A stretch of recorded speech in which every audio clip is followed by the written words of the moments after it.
Hello friends, welcome back to Avani's home. So ఇవాళ మనం Tamil Nadu style veg kurma ఎలా చేయాలో చూద్దాము. ఆయిల్ చేసి కడాయి పెట్టిన తర్వాత కొద్దిగా ఆయిల్ యాడ్ చేసుకుంటున్నా. ఆయిల్ హీట్ అయ్యాక బిర్యానీ ఆకు, దాల్చిన చెక్క, కొద్దిగా లవంగాలు, తర్వాత సోంఫ్ యాడ్ చేసుకుంటున్నా. దాంతోపాటు ఒక ఉల్లిపాయ కట్ చేసుకున్నాను, చిన్న చిన్న ముక్కలు, అవి యాడ్ చేసుకుంటున్నా. సాల్ట్ యాడ్ చేస్తున్నా రుచికి సరి. కొంచెం వేగిన తర్వాత నేను కచ్చాపిచ్చాగా రుబ్బుకున్న వెల్లుల్లిపాయ, అల్లం తీసుకున్నా. వెల్లుల్లి పేస్ట్ కూడా వేగింది. సో ఇప్పుడు నేను ఇక్కడ 1 టొమాటోని కట్ చేసుకుని యాడ్ చేసుకుంటున్నా. ఇప్పుడు టొమాటో కూడా వేగిందండి. సో టొమాటో వేగిన తర్వాత నేను ఇక్కడ కూర ముక్కలు యాడ్ చేసుకుంటున్నా.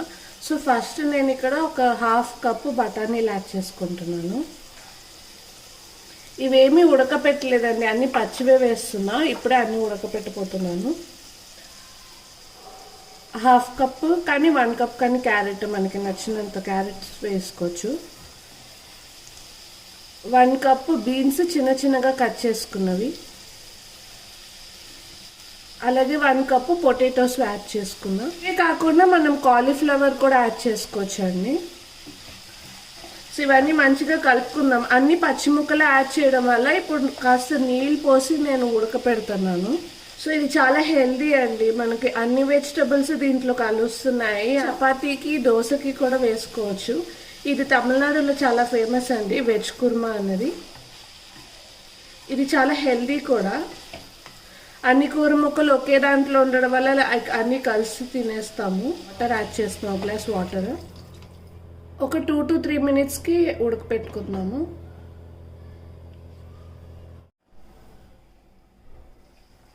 ఒక 3 మినిట్స్ తర్వాత హాఫ్ ఉడుకుంటుందండి. దీని తర్వాత మనం దీంట్లో మసాలాస్ యాడ్ చేసుకుందాము. ముందరగా ఒక 1/2 టేబుల్ స్పూన్ కారం, 1/2 tablespoon coriander powder, 1/2 tablespoon jeera powder, కొద్దిగా కలర్ కోసం పసుపు. మళ్ళీ మూత పెట్టి కాసేపు ఉడికిద్దాము. ఇప్పుడు చూస్తే పొటాటో ముక్కలు, క్యారెట్ ముక్కలు బాగా ఉడికిపోయాయండి. సో నేను ఇక్కడేమో ఓన్లీ కొబ్బరికాయని పేస్ట్ చేసుకున్నానండి. సో దీంట్లో మీకు కారం కాకుండా పచ్చిమిర్చి యాడ్ చేసుకుందాం అనుకుంటే ఈ కొబ్బరి పేస్ట్లోనే మీరు పచ్చిమిర్చిని వేసుకుని యాడ్ చేసుకోవచ్చు. ఇది మనకి థిక్ పేస్ట్ ఇస్తుందండి కొబ్బరి అన్నది. మనం ఇప్పుడు కొబ్బరి పేస్ట్ వేసాం కదా, సో థిక్ అయిపోయే ఛాన్స్ ఉంది. సో మీకు కనుక ఎక్కువ థిక్ అయిపోయింది, ఆ వాటర్ ముందర పోసుకునేది అయిపోయింది అని అనుకుంటే కొద్దిగా వాటర్ యాడ్ చేసుకోండి గ్రేవీ కన్సిస్టెన్సీ కోసం. ఇంకా లాస్ట్లో నేను కొరియాండర్ తీసుకుని గార్నిష్ చేస్తున్నా.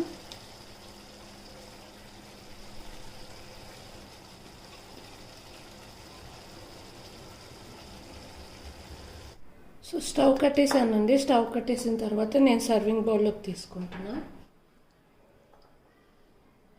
సో వెజ్ కుర్మా రెడీ అయిపోయిందండి. ఐ హోప్ మీకు ఈ వీడియో నచ్చుంటుంది అనుకుంటున్నాను. Thank you for watching.